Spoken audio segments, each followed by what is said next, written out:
Olá, tudo bem? Seja bem-vindo ao canal Meu Momento com Deus. Nessa ocasião, nós vamos dar continuidade ao nosso estudo guiado. Estamos quase nos aproximando, de um encerramento de mais uma semana. E isso é um motivo de alegria, porque é pela graça de Deus que nós estamos sendo conduzidos todos os dias a esse momento de estudo, a esse momento de reflexão e meditação na Palavra de Deus. O estudo de hoje vai ser mais uma vez maravilhoso. E o meu pedido é, fica comigo até o fim, para que, de alguma forma, o nosso Pai Celestial possa impressionar o nosso coração, possa falar a cada um de nós. Tá certo?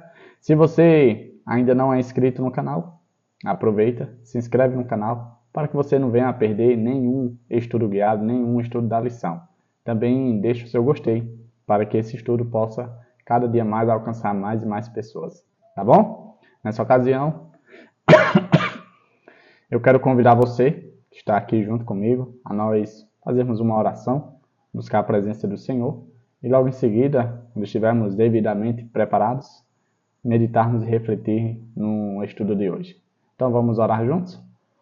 Senhor Deus, estás nos céus, muito obrigado, Pai, por mais uma oportunidade de poder estudar a Tua Palavra. Que nessa ocasião, como foi nas demais vezes, que o Teu Santo e Bom Espírito possa falar aos nossos corações, possa trazer luz à nossa mente, possa trazer entendimento. Perdoa, Senhor, os nossos pecados. Fica conosco. É isso que nós pedimos, em nome de Jesus Cristo. Amém. Pois muito bem. Essa tosse chata que não vai embora. Hoje é quinta-feira, dia 17 de outubro. O tema do nosso estudo é tema recorrente, glória. É um tema que é recorrente dentro do contexto do Evangelho de João, é a glória de Jesus Cristo. Foi apresentado aqui um contexto, ali no Evangelho de João, capítulo 17, verso do 1 ao 5, nós vamos ler, e por ele nós vamos tirar alguns pontos para refletir e conversar um pouco sobre o assunto. E aí o verso 1 do capítulo 17 começa dizendo assim, ó. Depois de dizer isso, Jesus olhou para o céu e orou. Pai, chegou a hora. Glorifica o teu filho, para que o teu filho te glorifique. Pois lhe deste autoridade sobre toda a humanidade, para que conceda a vida eterna a todos os que lhe deste. Esta é a vida eterna, que te conheçam, o único Deus verdadeiro, e a Jesus Cristo, a quem enviaste. Eu te glorifiquei na terra, completando a obra que me deste para fazer. E agora, Pai, glorifica-me junto a ti, com a glória que eu tinha contigo antes que o mundo existisse. A gente vê que dentro desse contexto, desses versos que foram apresentados no estudo de hoje, fala muito sobre a palavra de fato glória. E aqui a gente vai entender um pouquinho como é que João trata esse assunto da glória de Jesus dentro ali do Evangelho. Então, o primeiro ponto que eu destaquei diz assim, ó. O estudo de ontem, inclusive, se você não estava aqui presente, se perdeu, o estudo está disponível aí no canal, aproveita, vai lá, assiste, volta para cá e dá continuidade para que você possa entender o fio da meada.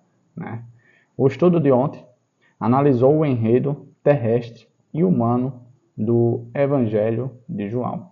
A gente viu ontem, o conflito que permeia, vamos dizer assim, a humanidade em si, onde uns se posicionam ao lado de Jesus e outros não. E aí há de certo modo, essa divisão de pessoas, onde existem dois caminhos. O estudo de hoje concentra-se no enredo divino e cósmico, também encontrado em João. Ou seja, ao mesmo tempo que dentro do Evangelho a gente vai ver a visão terrena e humana, a gente também vai ver dentro do Evangelho de João a visão divina e cósmica. Um outro ponto que eu mencionei, que eu separei, diz assim, ó, o prólogo do Evangelho começa com a história cósmica. Jesus é apresentado como o divino Filho de Deus, o Criador do Universo. Tudo que antes não existia, mas passou a existir, só teve início por meio de Jesus. A gente viu, no início da semana, os versos iniciais do capítulo 1, onde afirma de forma categórica não somente a presença de Jesus, mas a criação de todas as coisas por meio de Jesus, né? João, tratando ali do Logos, que é exatamente a palavra grega para o verbo ou a palavra, João traz a ideia de que esse Logos, diferente da forma filosófica que os filósofos interpretavam, João vê o Logos como o próprio Senhor Jesus Cristo, né? Essa palavra que exerce autoridade, poder e glória. Um outro ponto que eu deixei aqui diz assim, em João, a ideia de glorificar Jesus está ligada ao conceito da sua hora. Que hora, Davi? Isto é, o momento de sua morte. A cruz é a hora da glória de Cristo. Interessante esse ponto, porque quando a gente medita ali na morte de Jesus, a gente, com a visão humana, a visão limitada, a gente não consegue ver nada que traga referência à ideia de glória que a gente tem. Olha esse outro ponto que eu deixei aqui, ó. Essa ideia é bastante paradoxal. Por que é paradoxal? Porque a crucifixão era a forma de execução mais vergonhosa e humilhante no antigo mundo romano. Esse incrível contraste, Deus na cruz, ilustra o entrelaçado do enredo da história humana com a história divina.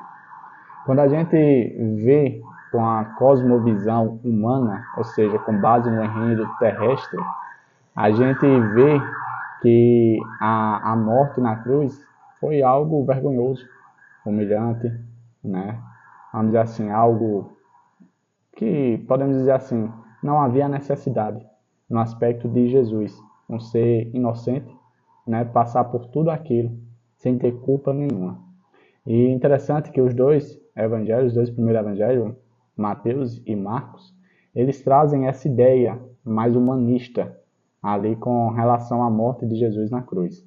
Já o evangelho de Lucas e João, eles trazem uma ideia já divinal, uma ideia cósmica, uma ideia em que a morte de Jesus na cruz é vista como um momento de glória, um momento de redenção, um momento em que Deus não apenas mostra, mas realiza o seu maior ato de misericórdia com relação aos seres humanos.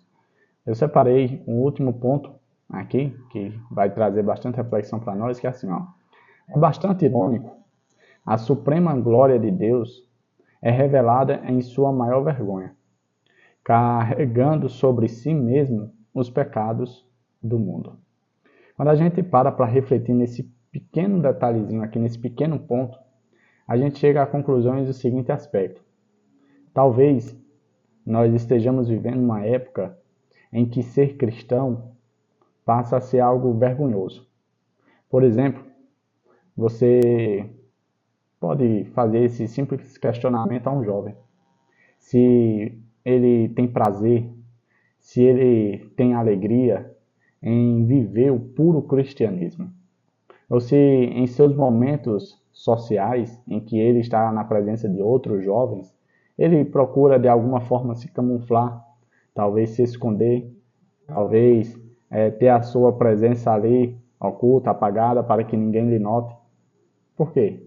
Porque a ideia cristocêntrica, a ideia do puro, né, cristianismo, dentro da visão terrena, não é bem vista. Não é vista de forma gloriosa. Jesus passou por isso. Veja que a visão que as pessoas tinham da morte de Cristo, de acordo com o Evangelho de Mateus e Marcos, foi algo vergonhoso, foi algo humilhante, foi algo terrível. Olha aqui, ó. Aqui até diz assim, ó. No nível humano, Jesus morreu em agonia como um criminoso desprezado e fraco. A gente veio no trimestre passado, né, a zombaria que as pessoas faziam com Jesus enquanto ele estava ali crucificado, pendurado na cruz, clamando, Deus meu, por que me desamparaste? Esse lado humano e obscuro da cruz é apresentado em Mateus e Marcos, essa visão deturpada. Já em Lucas, em João, o lado glorioso da cruz, no entanto, é destacado em Lucas e João. É um lugar de salvação e misericórdia, onde o Filho se entrega ao Pai.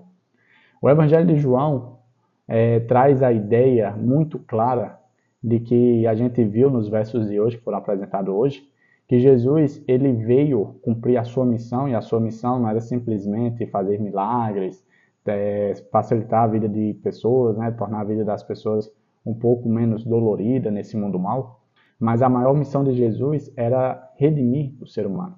A maior missão de Jesus era, de fato, apresentar o Pai, o Deus, o nosso Deus. E como é que ele apresentaria isso? Pagando o preço do pecado. Quando o próprio Jesus se coloca, né, ali, pagando a pena que a lei de Deus, ou seja, o caráter de Deus, pedia, Jesus, de certo modo, dava um tapa na cara de Satanás, dizendo o seguinte: essa lei é possível sim ser cumprida, é possível sim ser obedecida. Porque o que Jesus fez na cruz foi exatamente obedecer e cumprir a lei. A lei pedia sangue por conta da transgressão, e a lei teve sangue por conta da minha e da sua transgressão. Ou seja, a lei foi cumprida até mesmo pelo Filho de Deus. Isso, de fato, mostra o caráter divino e refinado, né, de nosso Senhor Jesus Cristo, de nosso Deus o Pai. Ou seja, quando nós olharmos pela cosmovisão de João, a gente vai ver com esse olhar de que Jesus não apenas foi glorificado, mas glorificou o nosso Deus. E isso foi maravilhoso. Chegamos ao fim de mais um estudo, onde hoje nós tratamos o tema recorrente, glória, e de fato é interessante ver por esse lado, né? O Evangelho de João, aqui o nosso estudo, tem trazido bastante novidade e tem esclarecido muitas coisas. E isso a gente vê o quão importante é estudarmos todos os dias, né? Ter o nosso momento de estudo aqui, de reflexão e meditação, para a gente não apenas se tornar conhecedor, mas, claro, para também entender melhor os planos de Deus, né? A sua vida, a sua vontade, os seus propósitos comigo, com você e aqui na Terra. Tá certo? Que o Papai do Céu continue a nos conduzir para momentos como esse, continue a abençoar a mim e a você, e claro, que nós possamos a cada dia nos apaixonar mais pelo estudo da sua palavra. É isso, até a próxima e tchau, tchau.